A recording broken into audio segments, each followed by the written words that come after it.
Shri KVS Haridas, മാറ്റത്തിന്റെ ഒരു കാറ്റ് അത് എങ്ങനെ വീശും എന്നാണ് വിലയിരുത്തുന്നത്? നിരവധി എക്സിറ്റ് പോൾ ഫലങ്ങളൊക്കെ വന്നു കഴിഞ്ഞു. BJP തികഞ്ഞ വിജയപ്രതീക്ഷയിൽ തന്നെയാണ്. അതോടൊപ്പം എന്തെല്ലാം ഘടകങ്ങൾ ഇത്തവണ BJPക്ക് അനുകൂലമാകും എന്ന് തന്നെയാണ് കഴിഞ്ഞ കുറച്ച് നാളുകളായി വിലയിരുത്തലുകൾ നടത്തുന്നുണ്ട്. പക്ഷേ ഈ അവസാന മണിക്കൂറുകളിൽ അടിവരയിട്ട് വിശ്വസിക്കുന്ന ഘടകങ്ങൾ എന്തൊക്കെയായിരിക്കും?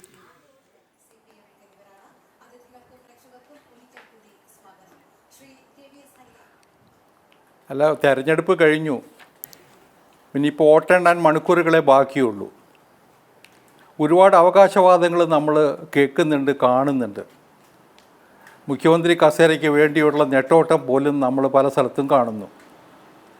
ജയിക്കും എന്ന് ഉറപ്പുണ്ടെന്ന് പറഞ്ഞുകൊണ്ടാണ് ഇതിനൊക്കെ പലരും പുറപ്പെടുന്നത്. പക്ഷേ ഞങ്ങൾ BJPയുടെ പക്ഷത്ത് നിന്ന് ചിന്തിക്കുമ്പോൾ ഒരു കാര്യം ഉറപ്പാണ്, ഇത്തവണ BJPക്ക് ഗണ്യമായ സാന്നിധ്യം കേരളത്തിൻ്റെ നിയമസഭയിലുണ്ടാകും. BJP ഭരിക്കും അല്ലെങ്കിൽ NDA ഭരിക്കും എന്നുള്ള അവകാശവാദമൊന്നുമല്ല. പക്ഷെ കേരളത്തിൽ ആര് ഭരിക്കണം എന്ന് തീരുമാനിക്കുന്ന അവസ്ഥയിലേക്ക് ദേശീയ ജനാധിപത്യ സഖ്യം ഇത്തവണ എത്തിച്ചേരും. അത് ഞങ്ങളുടെ ഒരു ആദ്യം മുതലേ ഞങ്ങൾ നടത്തിയ ഒരു പ്രവചനമാണ്. രാജീവ് ചന്ദ്രശേഖർ അത് സംബന്ധിച്ച് ചില സൂചനകൾ ആദ്യം മുതലേ നൽകിയിരുന്നു. കേന്ദ്ര ആഭ്യന്തരമന്ത്രി കേരളത്തിൽ വരുമ്പോൾ BJPക്കാർക്ക് കൊടുത്ത നിർദ്ദേശവും അല്ലെങ്കിൽ അദ്ദേഹത്തിൻ്റെ ഉപദേശവും അത് തന്നെയായിരുന്നു. നിങ്ങൾ ശക്തമായിട്ട് വർക്ക് ചെയ്തോളൂ, നിങ്ങളില്ലാത്ത അല്ലെങ്കിൽ നിങ്ങളെ കേൾക്കാത്ത ഒരു ഭരണകൂടത്തിനുള്ള സാധ്യത കുറവാണ്. അതിലേക്ക് കാര്യങ്ങൾ എത്തിയിരിക്കുന്നു എന്നതാണ് ഏറ്റവും ഒടുവിൽ വന്ന ടുഡേസ് ചാണക്യയുടെ എക്സിറ്റ് പോള്. ഒരുപാട് എക്സിറ്റ് പോളുകൾ വന്നിട്ടുണ്ട്, പലതരത്തിലുള്ള കണക്കുകൾ നമ്മുടെ മുമ്പിലുണ്ട്. പക്ഷേ വിശ്വസിക്കാൻ കഴിയുന്നത് ക്രെഡിബിലിറ്റിയുടെ കാര്യത്തിൽ പോലും കാണാൻ കഴിയുന്നത് ചാണക്യയെ തന്നെയാണ് എന്ന് വിശ്വസിക്കുന്ന ഒരാളാണ് ഞാൻ. 2014 നരേന്ദ്രമോദി അധികാരത്തിൽ വരും എന്ന് മാത്രമല്ല 2/3 മജോറിറ്റിയോടെ അധികാരത്തിൽ വരും എന്ന് ആർക്കും പറയാൻ ധൈര്യമുണ്ടായിരുന്നില്ല. പറഞ്ഞത് ടുഡേസ് ചാണക്യ തന്നെയാണ്.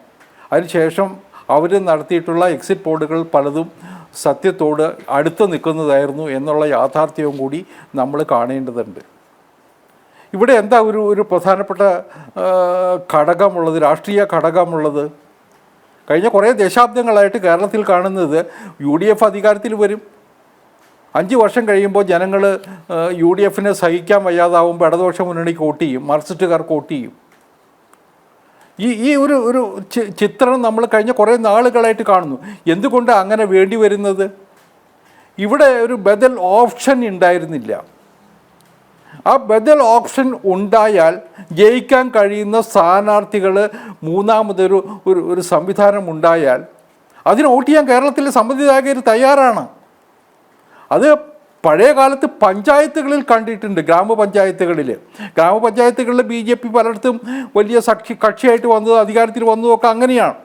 കാരണം പഞ്ചായത്തുകൾ അവർക്കറിയാമായിരുന്നു ഇവിടെ കമ്മ്യൂണിസ്റ്റുകാർക്കും കോൺഗ്രസ്സുകാർക്കും ബദലായിട്ട് BJP ഉണ്ട്. നിയമസഭയിലോ ലോകസഭയിലോ അത് ഉണ്ടായിരുന്നില്ല. മുനിസിപ്പാലിറ്റിയിൽ പാലക്കാട് നമ്മൾ കണ്ടു, 10 വർഷമായി ഇപ്പോൾ BJP അവിടെ ഭരിക്കുന്നു. പാലക്കാട് അതിനുള്ള ഒരു ഓപ്ഷൻ ഉണ്ടെന്ന് പാലക്കാട് ജനത കണ്ടു. കമ്മ്യൂണിസ്റ്റുകാർക്കും കോൺഗ്രസ്സുകാർക്കും ബദലായിട്ട് BJPയെ കൊണ്ടുവരാൻ അവർ തയ്യാറായി. 2024 ലോക്സഭാ തെരഞ്ഞെടുപ്പിലെ ചിത്രം കൂടി നമ്മൾ ഈ സമയത്ത് ഓർമ്മിക്കേണ്ടതുണ്ട്. BJPയെ തോൽപ്പിക്കുക എന്നൊരു അജണ്ട ഇടതുപക്ഷത്തിനും വലതുപക്ഷത്തിനും ഉണ്ടായിരുന്നു. അതിനുവേണ്ടി ജിഹാദി ശക്തികളുടെ കൂട്ടും പിടിച്ചു. മുസ്ലിം ലീഗിനെ പോലെ, പോപ്പുലർ ഫ്രണ്ടിനെ പോലെ, ജമാഅത്തെ ഇസ്ലാമിയെ പോലെ കൂട്ടിപ്പിടിച്ചുകൊണ്ട് ഇന്ത്യ മുന്നണി ഉണ്ടാക്കി. കമ്മ്യൂണിസ്റ്റുകാർക്കും മാർക്സിസ്റ്റുകാർക്കും ഒരേ നിലപാടായിരുന്നല്ലോ, BJPയെ എങ്ങനെയെങ്കിലും വകവരുത്തണം, മോഡി അധികാരത്തിൽ വന്നുകൂടാ. എന്നിട്ട് പോലും കേരളത്തിൽ തൃശ്ശൂരിൽ നിന്ന് സുരേഷ് ഗോപി ജയിച്ചു വന്നു. ഈ ഒരു മൈനോറിറ്റി കൺസോളിഡേഷനുള്ള ശ്രമങ്ങളൊക്കെ നടത്തിയതിന് ശേഷവും തൃശ്ശൂർ പോലുള്ള ഒരു മണ്ഡലത്തിൽ നിന്ന് സുരേഷ് ഗോപിയെ ജയിപ്പിക്കാൻ, സുരേഷ് ഗോപിക്ക് വോട്ട് ചെയ്യാൻ അവിടുത്തെ സമ്മതിദായകർ തയ്യാറായി. കാരണം എന്തുകൊണ്ടാണ്? ദെയർ ഈസ് ആൻ ഓപ്ഷൻ, മൂന്നാമതൊരു ഓപ്ഷൻ ഉണ്ടായിരുന്നു. ഇത് തൃശ്ശൂർ മാത്രമല്ല, തിരുവനന്തപുരത്തും ആറ്റിങ്ങലും ജയിച്ചില്ല രണ്ടിടത്തും. പക്ഷേ ജയത്തിൻ്റെ പടിവാതിൽക്ക് വരെ മുരളീധരനും രാജീവ് ചന്ദ്രശേഖറും എത്തി. അത്ര ക്ലോസ് ഇലക്ഷനായിരുന്നു, നമുക്കൊക്കെ അറിയാം. അപ്പോൾ അങ്ങനെ ജയിക്കാൻ സാധ്യതയുള്ള സ്ഥലങ്ങളിൽ ഈ രണ്ട് മുന്നണികൾക്കും എതിരെ ഉള്ള സ്ഥാനാർത്ഥി വന്നാൽ അവർക്ക് വോട്ട് ചെയ്യാൻ കേരളം തയ്യാറാണെന്ന് 24-ൽ തെളിയിച്ചു, പാലക്കാട് തെളിയിച്ചു, തിരുവനന്തപുരം കോർപ്പറേഷനിൽ ഏറ്റവും ഒടുവിൽ അതും കൂടി പറഞ്ഞാലേ പൂർത്തിയാവുള്ളൂ. തിരുവനന്തപുരം നഗരസഭയിലും ഇടത് വലത് മുന്നണികൾക്ക് ബദലായിട്ട് BJP കൊണ്ടുവരാൻ, അധികാരത്തിൽ കൊണ്ടുവരാൻ തിരുവനന്തപുരത്തെ ജനങ്ങൾ തയ്യാറായി.